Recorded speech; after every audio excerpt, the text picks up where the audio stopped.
Welcome back to The Tonight Show. I'm your host, Jimmy Fallon, and tonight we have a special guest back from the dead, Emily du Châtelet. Hello, bonjour, salve, ciao, yasas, guten tag. Wow, that's a lot of languages. How did you learn all of that? Well, I was raised as the only girl in a house of 5 boys, and my father saw great potential in me. He brought many tutors into our home who educated me and taught me 6 languages by the time I was 12. Do you think this emphasis on education from such a young age is what inspired you to accomplish so much in the fields of math, science, and philosophy?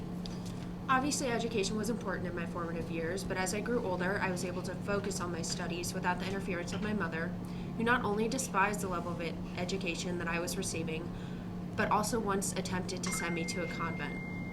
Clearly, you've done a lot to break gender stereotypes, even in the 1700s.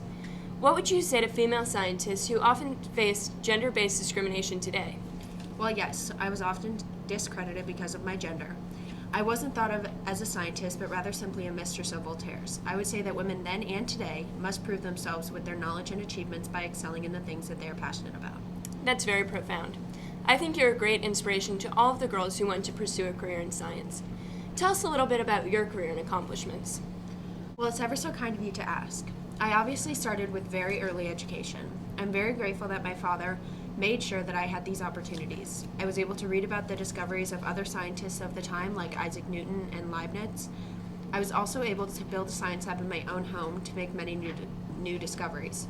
Additionally, I collaborated with Voltaire, another famous scientist of the time. That is simply incredible. Now, you also have many of your works published, including 2 different books and an article in Paris Academy's published works. Because of these extensive studies, many people credit you with combining the worlds of Isaac Newton and Gottfried Leibniz. How does it feel to have accomplished so much? It's rather humbling, actually. I would never imagine my name to be the one seen in history books today, and I'm so honored to be recognized for this work. I'm so happy that people are able to use my knowledge to work on other things. I hope that today people are listening to others who bring great things to the table. That's a great point. Tell us about what's considered to be your main work, Institution of Physics. Sure. Well, I wrote Institution of Physics to combine the ideas of Newton, Descartes, and Leibniz, as well as teach new ideas of physics to my 13-year-old son. Just like my father educated me, I thought it was important for my children to be educated. That is so impressive. Was it difficult to balance your work in science with your motherly duties? Of course, it was not easy, and my death was ultimately the result of complications that related to the birth of my daughter.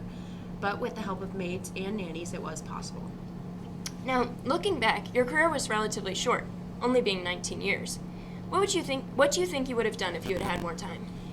I think I would have accomplished and completed some unfinished translating work and worked to prove more of my ideas. It's unfortunate that I had so little time to work, but I think that I was still able to make quite the impact, especially in the institutions of physics. Now, jumping to a different topic, was it frustrating being constantly overshadowed by Voltaire?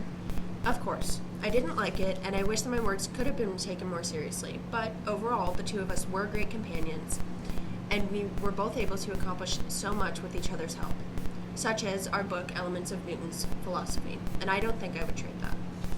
Well, thank you so much for coming here. That's all the time we have. When we get back, get ready to hear from Voltaire, also back from the dead. On and on and on. I said, and it's on and on and on. On and on and on.